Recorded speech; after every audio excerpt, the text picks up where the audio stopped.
Let me introduce her. This is my girlfriend, Emily, Tom said with a smile. The woman beside him greeted everyone. Nice to meet you all.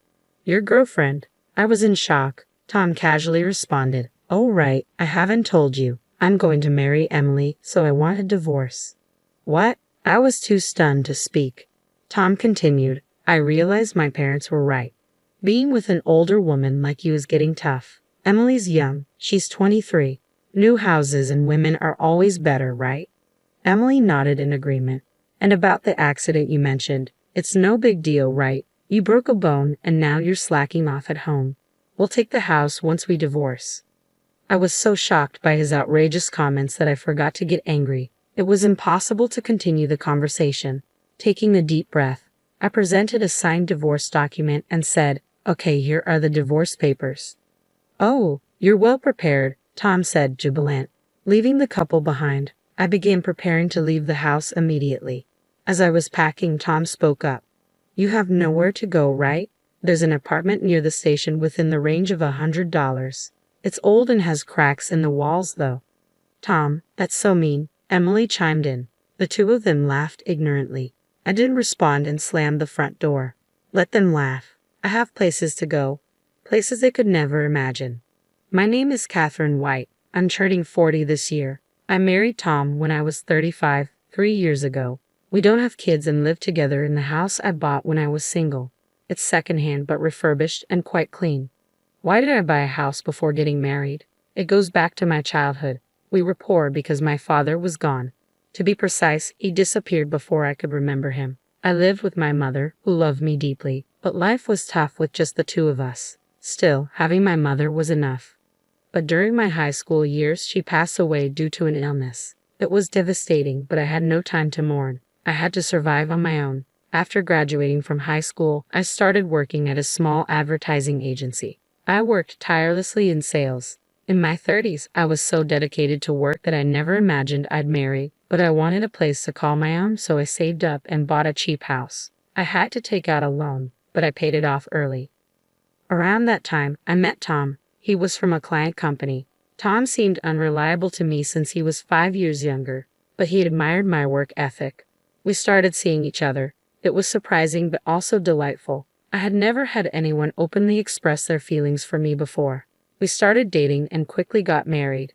At first, Tom's parents disapproved of our marriage. I was older, and they knew I had no family. But Tom defended me, saying, even if she has no parents, Catherine works hard. Don't say such things. I was genuinely happy. I thought we could make it work. But that changed. The shift in Tom's behavior began less than 6 months after we moved in together. One evening, after returning from work, he sat down at the dining table. Dinner was meat and potatoes, a salad and eggplant soup. After eating for a while, Tom stopped. What's wrong? I have been meaning to say this.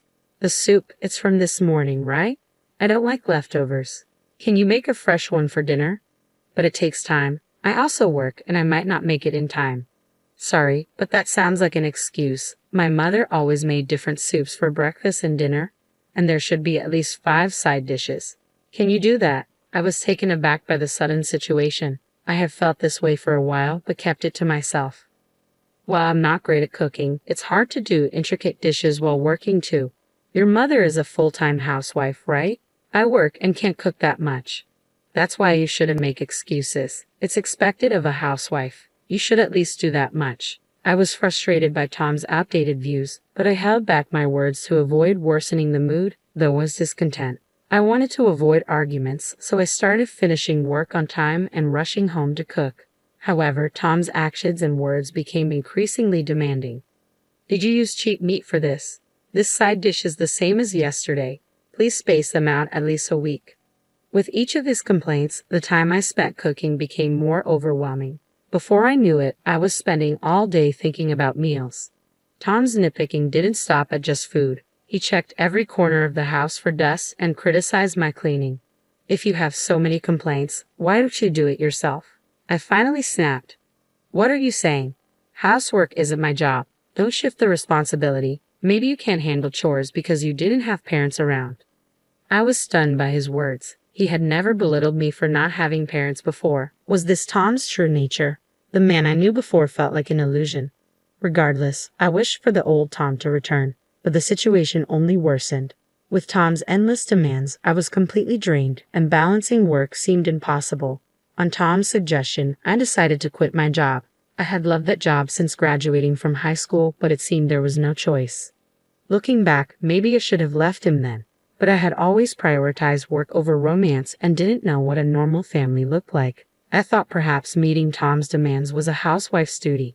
Maybe all I had to do was bear it a bit to maintain a peaceful home. Now that I was a full-time housewife, I had much more time for housework. Tom's complaints decreased, and I was genuinely relieved. I thought the problem was solved, but my friends knew Haas. It's so spacious and beautiful. The furniture was designed by famous designers, and the appliances are all luxury items, they said. Oh really? I casually responded, handing Tom a glass of water. But compared to that, our second-hand house is a bit lacking. I wish we could at least replace this cheap furniture, Tom remarked. Cheap? The furniture and appliances were from my single days, but they were still in good condition. They weren't luxury items, but they weren't cheap either. Moreover, when Tom moved in, he had said, "Let's keep using these appliances and furniture." I reminded him of that, but he brushed it off. But honestly, after living with it, I feel new furniture would be better, he said without hesitation. Even if you say that, the current ones are still usable, I softly pointed out. Tom suddenly looked at me with a mocking expression. That's the frugal side of you. I wonder if you're just naturally stingy. What? Why would you say that? Anyway, I've quit my job, so we don't have that kind of money. You quit your job because you wanted to, didn't you? But you? Yeah, it's always my fault, he muttered dismissively and staggered off to the bedroom. How could he say such things? Anger started to boil within me, but then I thought maybe he's just drunk. He's just being brave because he's drunk. Don't mind. However, even when he was sober, Tom's attitude was getting worse. Our conversations became more hostile, and every time he spoke, it was to complain about me. What on earth happened to him? Then, without telling me, Tom went ahead and bought new furniture. On top of that, it seems he also got new golf equipment. He looked at the golf clubs with satisfaction, clearly pleased with himself. Tom has a regular job, but he doesn't earn much. He probably took out a loan now that I can't work. I was worried about repaying the loan. Anxiety grew in my heart. Then an unexpected event occurred. As usual, I was on my way to the supermarket to buy ingredients for dinner. While walking on the road, a loud horn blared from behind. Immediately after, I felt a huge impact, and then darkness consumed my consciousness. When I came to, I was staring at an unfamiliar ceiling. It seemed I was lying down. I felt pain everywhere and couldn't move. What happened to me? I wondered aloud. Oh, Miss White, have you awakened? A voice said. Where am I? You're in the hospital. You were brought in after a traffic accident. Traffic accident? I remembered leaving the house, but nothing after that. I moved my head slightly, taking in the impersonal bed, the attached IV drip, and the woman in a nurse's uniform. Was this really a hospital? Looking outside, it was already dark. I had left the house around 2 p.m., so a lot of time had passed. Later, a doctor came and briefly explained the situation. It seemed I was hit by a car whose driver was not paying attention while I was on my way to the supermarket. I didn't have life-threatening injuries, but I had several fractures and needed to be hospitalized for a while. I never imagined being in a traffic accident. After receiving an explanation about the hospitalization, the nurse spoke up. We've contacted your husband. From her hesitant expression, I had a bad premonition. I immediately called Tom. Hello, Tom. Yeah, Catherine. I got a call from the hospital. You had an accident. You're so clumsy. Come home quickly and make dinner. What? I'm going to be hospitalized from now on. I couldn't understand what he was saying, and when I retorted, Tom shouted back, Then what about the housework? What are you saying? Is the housework more important than me? Unbelievable. He was more concerned about the housework than his wife's condition. I felt myself becoming increasingly angry, and it soon turned into a quarrel. Arguing any further would be pointless, so I hung up the phone, still frustrated. Lately, Tom had been more harsh in his words, but I never realized he could be this cold. That day, I was filled with anger and physical pain, making it hard to sleep. But as the days went by, my strength gradually returned, and I started rehabilitation. Initially, moving was tough, but it became surprisingly enjoyable as I got used to it. Lying in bed, I often found myself lost in thought, so rehab was a welcome distraction. However, since that incident, I hadn't heard from Tom. I thought talking to him would just anger me, so I ignored him. Around that time, I occasionally passed an elderly man in the hallway. He was well dressed, so he wasn't a patient. I assumed he was visiting someone and didn't give it much thought, but he seemed to be looking my way. "Are you Catherine White?" "Yes, I am. What can I do for you?" I answered cautiously. At that time, I had no idea that this man would change my fate. Eventually, after about a month in the hospital, I was discharged. I hadn't fully recovered, but I was told all patient care would surface. I was finally going home after a month away. My home felt oddly nostalgic, but that feeling was short-lived. The moment I opened the door, I felt something was off. There were unfamiliar shoes, heels with flashy pink ribbons. Could it be? Rushing into the living room, I braced myself for what I might find. I noticed the entire house had changed. Not just the furniture, but even the electronics had been replaced with brand new, high-end models. The curtains were different too, making it feel like someone else's house. "Ah, Catherine, you've been discharged." Tom emerged from the back, sitting casually. Next to him was a young woman. The woman with brown hair and a revealing outfit spoke lazily, "Welcome back." Who are you?" I was stunned. Tom smiled. "Oh, let me introduce you. This is my girlfriend, Emily." "Nice to meet you," she added. "Your girlfriend?" "Yeah, I guess I never mentioned it. I am planning to marry Emily, so I want a divorce." "What?" I was at a loss for words. I've come to realize that what my parents said was right. Without proper parents, you can't manage household chores or finances properly. I thought you being older would be reliable, but living with an aunt has become tough. Emily's young, just 23. New homes and women are always better, right? Right. Emily tilted her head in agreement. "And that accident of yours wasn't a big deal, right? Breaking a bone and then slacking on housework deserves a divorce. We'll be taking the house, by the way." Such outrageous statements left me too stunned to even get angry. Don't get me wrong, we're planning to buy a new house eventually, but this place is just a temporary one until then. When they say something as unreasonable as this, I'll lose all desire to even converse with them. The old Tom is gone. I've come to think of him as a monster, not a human with whom I can communicate. I shouldn't fight on the same level with them. I took a deep breath and presented a document. "Okay, here are the divorce papers." "Oh, you're well prepared." I had already signed the divorce papers in advance, considering the recent strange atmosphere. I thought this choice might come up eventually, so I quickly started packing my things. I needed to prepare to leave the house. As I was busy, Tom spoke to me. "You don't have anywhere to go, right? There's an apartment near the station that rents for $100. It's run down and has cracks in the walls, though." "Tom, that's so mean," Emily chimed in. Ignoring their mocking laughter, I slammed the front door with force. I took a moment to look back at the house, my castle that I worked hard to buy. Today is the last day I'll see it, but I had no regrets. I had a place to go. A week later, while relaxing in my new place, the doorbell rang loudly. Checking the monitor, I saw it was Tom and Emily. Ignoring them, I heard them shouting my name. Their frenzied state made me want to laugh. After observing for a while, I spoke over the intercom. "What do you want? Why are you living in such a mansion?" Tom asked. The mansion he referred to was where I currently lived, a 3-story building made of reinforced concrete on a massive plot, complete with a swimming pool. "You came all the way here just to say that?" "No, I have a proposal." "Open up. I want to talk face to face." "It's probably just nonsense." "No, it's important," Tom insisted. Annoyed with Tom's persistence, I thought this would be the last time and opened the door. I led them to the living room. I had been in touch with Tom about the change of house ownership, but I never told him where I lived.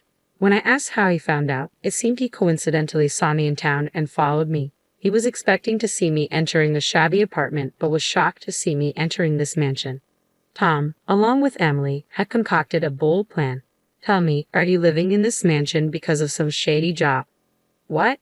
Why?" I was taken aback by Tom's absurd claim. "I saw you. You were with an old man entering this house." "I get it. You don't want to admit it. You're poor, so you had to find that kind of work, right? But if you have such a wealthy client, I want you to introduce him to Emily. I work in a cabaret club, so I'm good at charming older men. I'm sure I can earn more than you, Catherine. What are you both talking about? The man you saw me with is probably my father. This house is also my father's house. What? That's a lie. You don't have parents, Tom insisted loudly, just as the door to the reception room opened. Seeing the middle-aged man who emerged, I called out, "Dad." "My father," I explained quickly. Surprised, my father sat next to me and greeted Tom. "Ah, you must be Tom. My daughter spoke of you before. Nice to meet you. I'm Catherine's father, Robert Johnson."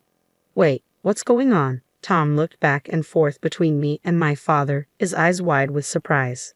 "It's understandable. I only recently reunited with my father while I was in the hospital," I began, explaining the situation.